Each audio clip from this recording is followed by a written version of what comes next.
نہیں کریں گے، اس لیے کہ انہیں پتہ ہے کہ ہم نے آخرت کے لیے کیا بھیجا۔ لیکن جی پہلا حکم آ گیا یا ایھا الذین آمنوا کہہ کے پہلی آیت قرآن پاک پہلے سپارے میں پہلی آیت جس میں اللہ نے کہا یا ایھا الذین آمنوا، تو پہلا حکم آمنوا کہہ کے آیت نمبر 104 میں جو اللہ نے حکم دیا ہے نا، وہ نبی پاک کی تعظیم کا حکم ہے۔ پہلا حکم ہی اللہ نے حضور کی عزت اور ناموس کا ارشاد فرمایا۔ پہلا اس ترتیب کے لحاظ سے وہ ہوا یہ کہ جب نبی پاک کو بات ارشاد کرتے تو صحابہ کرام اٹھ کے عرض کرتے رائنا یا رسول اللہ، حضور سمجھ نہیں آئی ذرا رعایت کر دے۔ تو یہودیوں کی عبرانی زبان کے اندر ذرا کھینچ کے پڑھتے تھے رائنا، تو اس کا معنی بنتا تھا معاذ اللہ اے ہمارے چرواہے، بکریاں چرانے والے کو بھی وہ رائنا کہتے تھے۔ تو جب صحابہ یہ کہنے لگے تو اللہ نے منع کر دیا، فرمایا میرے محبوب کے غلاموں، اس لفظ کے پیچھے چھپ کے، اس لفظ کے پیچھے چھپ کے لوگ میرے نبی کی بے ادبی کر جاتے ہیں، تو جس لفظ کا کوئی ایک معنی بے ادبی والا بنتا ہو وہ لفظ بھی میرے نبی کے لیے نہ کہو، لفظ وہ والے کہو جس میں کوئی بے ادبی کا معنی نکلے نہ۔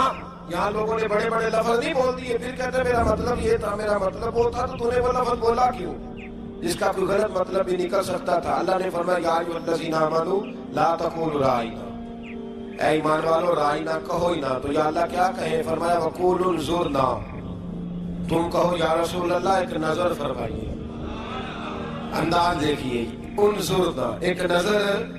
تو ہمارے بزرگ تو پہلے بڑے پیار والوں کہہ دیا یا رسول اللہ انظر حالنا، کہتے کہاں سے لاتے ہو جملے؟ میں نے کہا اللہ کی کتاب سے۔ یا رسول اللہ انظر حالنا یا حبیب اللہ اسمع قالا، تو تم کہو انظرنا، محبوب نظر کرم کرے، واسمعوا، اور کیا ضرورت ہے دوبارہ پوچھنے کی؟ اللہ کہتا ہے پہلے ہی دھیان سے سنا کرو، پہلے ہی واسمعوا، پہلے یہ احتیاط سے سنو، وللکافرین عذاب الیم، اور کافروں کے لیے دردناک عذاب ہے۔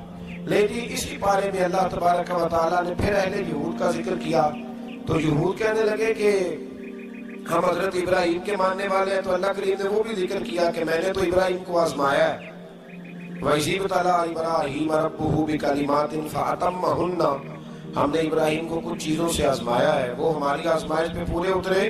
قَالَ إِنِّي جَاعِلُكَ لِلنَّاسِ إِمَامًا، تو پھر ہم نے انہیں کہا کہ ہم آپ کو پوری دنیا کا امام بنائیں گے۔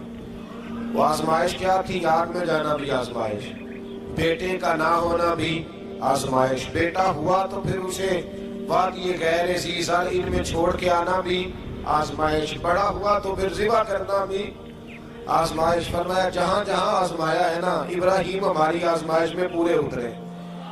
فرمایا تو مفت میں حضرت ابراہیم کی اولاد بنتے ہو اور ان کا نام لیتے ہو اور ان کے ساتھ اپنا تعلق بناتے ہو، دیکھو تو صحیح وہ کتنی آزمائشوں سے گزرے۔ تو اس کا بھی اللہ نے اسی میں ذکر فرمایا۔ اور پھر وہ بات کرتے تھے حضرت یعقوب کی اور حضرت اسحاق کی، تو فرمایا وہ تو ہمارے اتنے خاص بندے تھے کہ وصال کا وقت بھی انہوں نے اپنی اولادوں کو نصیحت فرمائی تھی کہ اللہ کی توحید پہ قائم رہنا، اس کا ذکر بھی اللہ نے اسی پارے میں بیان فرمایا۔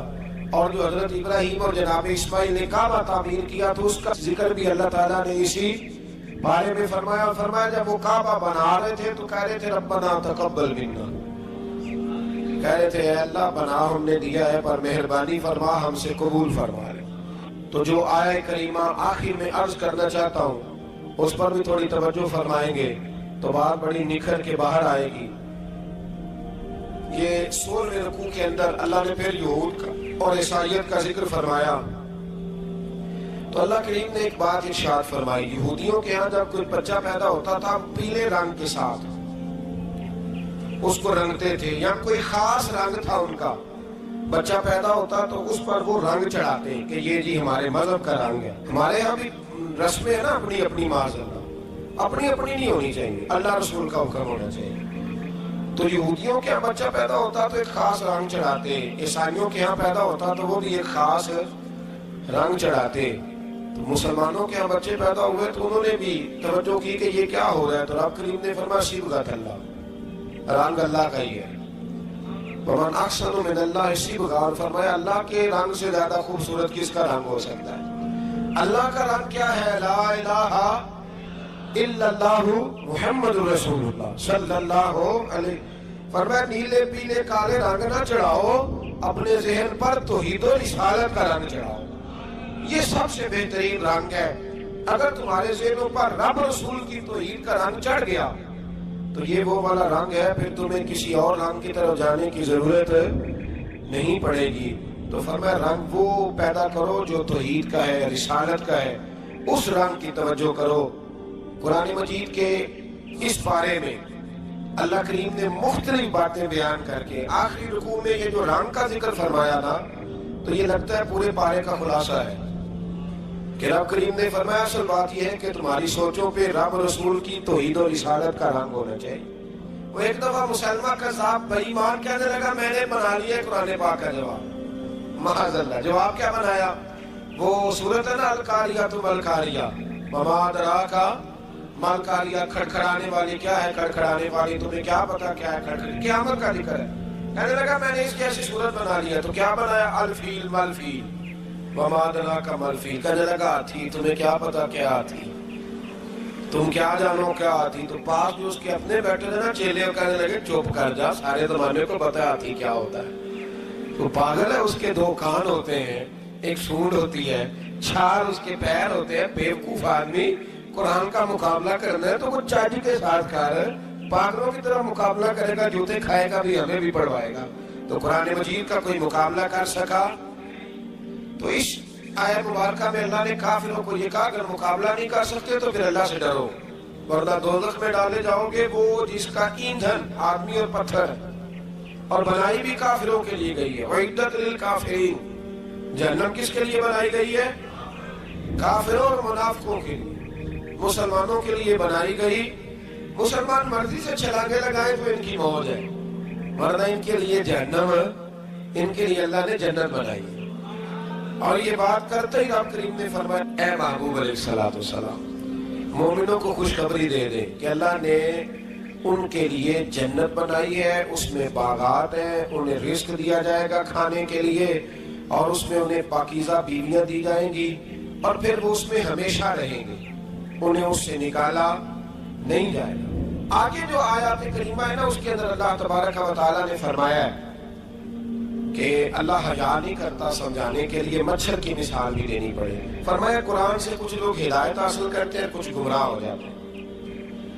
جب لوگ اپنی مرضی کی تشریحات چاہتے ہیں تو گمراہ ہوتے ہیں، اور جب قرآن کو رسول اللہ صلی اللہ علیہ وسلم اور امت مسلمہ کی تشریحات کی روشنی میں سمجھتے ہیں تو پھر اللہ ہدایت عطا فرماتا ہے۔ پھر اللہ تبارک و تعالیٰ نے آگے ارشاد فرمایا حضرت آدم کی پیدائش کا واقعہ۔ کچھ مفسرین نے لکھا اللہ نے مشورہ کیا تھا فرشتوں سے، وَإِذْ قَالَ رَبُّكَ لِلْمَلَائِكَةِ إِنِّي جَاعِلٌ فِي الْأَرْضِ خَلِيفَةً، لیکن کچھ مفسرین کہتے ہیں کہ اللہ کو ضرورت نہیں فرشتوں سے مشورہ کرنے کی، اللہ نے فرشتوں سے مشورہ نہیں کیا، بلکہ رب نے انہیں آگاہ فرمایا تھا کہ میں لگا ہوں زمین پہ اپنا نائب بنانے، میں خلافت دینے لگا ہوں زمین پہ۔ اب یہ تو دینے والے کی مرضی ہے نا، اس نے کس کو دینی ہے، یہ تو دینے والے کی مرضی ہے نا اس نے۔ تو کچھ لوگ کہتے ہیں کہ دینے والے سے زیادہ ہمیں پتہ ہے، تو فرشتوں کو بھی یہ اجتہادی خطا ہو گئی، کہنے لگے یا اللہ اسے نہ بنانا، یہ فساد کرے گا، یہ خون ریزیاں کرے گا۔ تو اللہ نے فرمایا جو میں جانتا ہوں وہ تم، اللہ اکبر۔ امام راضی فرماتے ہیں جب رمضان آتا ہے تو اللہ فرشتوں سے کہتا ہے ذرا یہ کھول کے دروازے دیکھو نا یہ زمین پہ کیا کر رہے ہیں، تم تو کہتے تھے فساد کریں گے اور یہ سارے تراویحیں پڑھ رہے ہیں، تم تو گویا کہتے تھے فساد کریں گے اور یہ تو دیکھو گویا رمضان کے روزے رکھ رہے ہیں، یہ تو میری یاد میں نکلے ہوئے، تم کچھ کہتے تھے اور دیکھو میں نے تمہیں کہا تھا نا جو میں جانتا ہوں وہ تم۔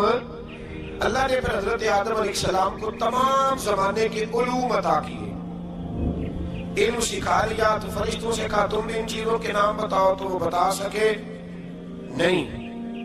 اللہ نے فرمایا اب اس طرح کرو آدم کو سجدہ کرو، سب نے سجدہ کیا سوائے، وہ کہنے لگا یا اللہ صرف تجھے ہی کرنا ہے، کرنا بھی صرف اللہ کو چاہیے، پر رب کے آگے بھی جھکنا چاہیے، اور جس کے سامنے رب جھکائے نا وہاں بھی۔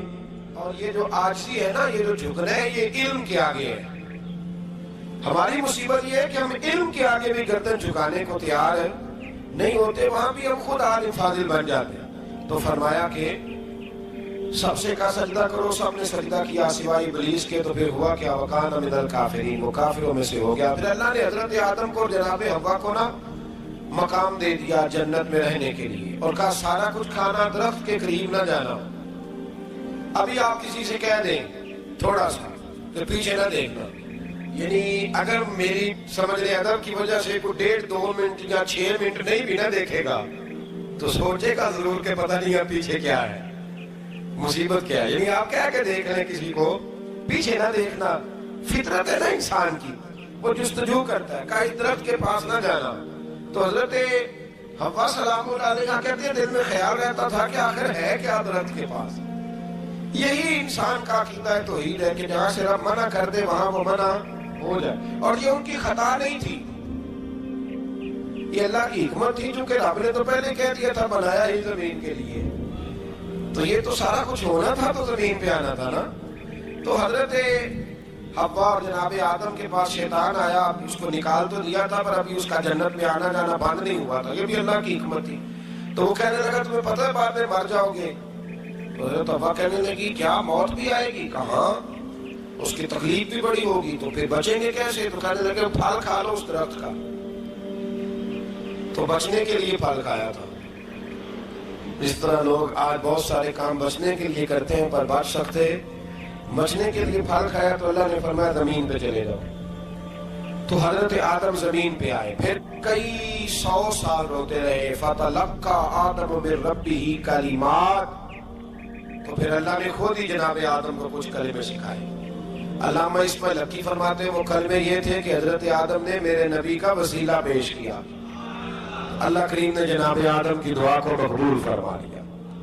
پھر آگے بنی اسرائیل کا ذکر آ جاتا ہے، اللہ تعالیٰ نے بنی اسرائیل، آج آپ اسی قوم کو یہودی کہتے ہیں، ان کو اللہ نے اس زمانے میں فضیلت عطا کی تھی بہت زیادہ۔ تو عرب کے اندر جب نبی پاک علیہ السلام نے اعلان نبوت کیا تو کچھ لوگوں نے یہ کہہ دیا کہ اگر یہ یہودی کلمہ پڑھ لیں گے تو ہم بھی پڑھ لیں گے۔ تو پھر اللہ نے انہیں یاد کرایا کہ تم اصل میں کیا ہو، تمہیں کلمہ پڑھنا چاہیے۔ تو اہل یہود کا تذکرہ کرتے کرتے رب کریم نے ایک بات یہ بھی ارشاد فرمائی کہ تم لوگوں کو تو کہتے رہے ہو کہ وہ نبی آنے والے ہیں، وہ نبی آنے والے ہیں، اور جب آ گئے ہیں تو ماننے کو تیار نہیں ہو۔ تو فرمایا تأمرون الناس بالبر وتنسون انفسکم وانتم تتلون الکتاب، لوگوں کو بھلائی کا حکم دیتے ہو اور اپنے آپ کو بھول جاتے ہو، افلا تعقلون، تمہیں عقل نہیں؟ پھر اللہ نے انہیں یہ بھی یاد کرایا کہ یاد کرو وہ زمانہ کہ جب فرعون نے خواب دیکھ لیا تھا کہ کوئی بچہ اس کی سلطنت کو تباہ کرے گا، تو پھر اس نے تمہارے بچوں کو ذبح کرانا شروع کیا اور تمہاری بیٹیوں کو چھوڑتا تھا۔ فرمایا یہ بھی تو تم نے دیکھا، میں نے تمہیں پھر تم سے کہا جہاد کرو قوم عمالقہ کے خلاف، تو مقام طیہ میں جا کے یہ لوگ کہنے لگے ہم سے جہاد نہیں ہوتا۔ اللہ نے انہیں ایک میدان میں قید کر دیا۔ بڑی دلچسپ بات، قید تو لوگ ہوتے ہیں نا چار دیواری میں، تو اللہ نے بنی اسرائیل والوں کو جب انہوں نے کہا جہاد نہیں کریں گے تو اللہ نے میدان میں قید کر دیا۔ میدان میں، یہ یاد رکھیں، جب انسان اللہ کی نافرمانی کرتا ہے تو اسے ایسی قید ملتی ہے جس کا اس نے تصور بھی نہیں کیا ہوتا۔ ایک میدان ہے مقام طیہ، قید ہو گئے، سارا دن سفر کرتے تھے، سارا دن، تو رات کو تھک کے سوتے تھے، صبح اٹھتے تھے نا جب تو وہیں ہوتے تھے جہاں کل صبح چلے تھے۔ تو رب جب کسی کو قیدی بناتے ہیں تو اسے زنجیروں کی، سلاخوں کی ضرورت، دعا فرمائے اللہ تبارک و تعالیٰ غموں سے نجات عطا فرمائے، یہ دعا فرمائے، ایسی قید دیتا ہے کہ جس سے پھر چھٹکارا ہو سکتا۔ تو بنی اسرائیل کا بہت زیادہ تذکرہ اس بارے میں اللہ تبارک و تعالیٰ نے پھر بیان کیا، اور پھر کہا کہ انہیں جو حکم دیا جاتا تھا یہ اس کی سرتابی کرتے تھے، پھر اللہ نے ان پر ذلت نازل کر دی اور یہ ہمیشہ اس کا شکار رہے۔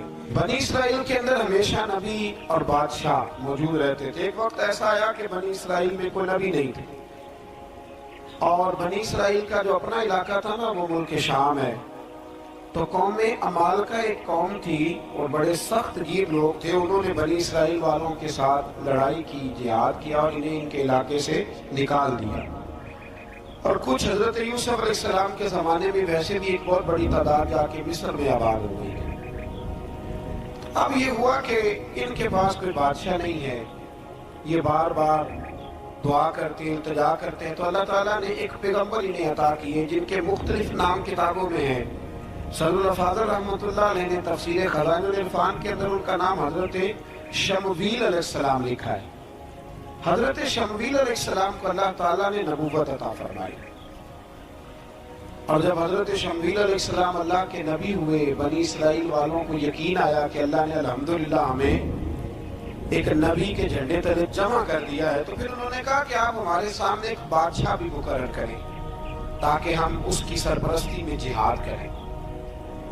جب انہوں نے یہ بات کی تو اللہ تبارک و تعالیٰ نے حضرت شمویل علیہ السلام کے ذمہ لگایا. تو ایک اس زمانے میں اللہ کے نیک بندے تھے جناب طالوت علیہ السلام ان کا نام تھا. تو حضرت شمویل علیہ السلام نے انہیں کہا کہ اللہ کریم نے نا تمہارا بادشاہ طالوت کو بنایا ہے. ان کا نام بھی قرآن مجید نے ذکر فرمایا ہے. تو بنی اسرائیل کے لوگ کہنے لگے یہ تو غریب آدمی ہے، بکریاں چرایا کرتے تھے، لیکن علم میں بڑے پختہ تھے، وجود میں بڑے طاقتور تھے. تو کہا کہ یہ تو غریب آدمی ہے، تو ہم تو زیادہ حق رکھتے تھے کہ ہمیں بادشاہ بنایا جائے. تو حضرت طالوت علیہ السلام کے بادشاہ بننے کے بعد حضرت شمویل علیہ السلام نے جو بات کی اللہ کریم نے اسے قرآن مجید میں بیان فرمایا. رب فرماتا ہے بسطۃ فی العلم والجسم، اسے اس لیے تمہارا بادشاہ بنایا گیا ہے کہ اسے ہم نے کشادگی دی ہے، علم میں بھی اور جسم میں بھی. بڑے ماشاءاللہ موٹے تازے تھے، وجود بڑا طاقتور تھا. کچھ موٹے تازے ہوتے ہیں پر طاقتور نہیں ہوتے، موٹے تازے بھی تھے اور طاقتور بھی تھے. فرمایا کہ وجود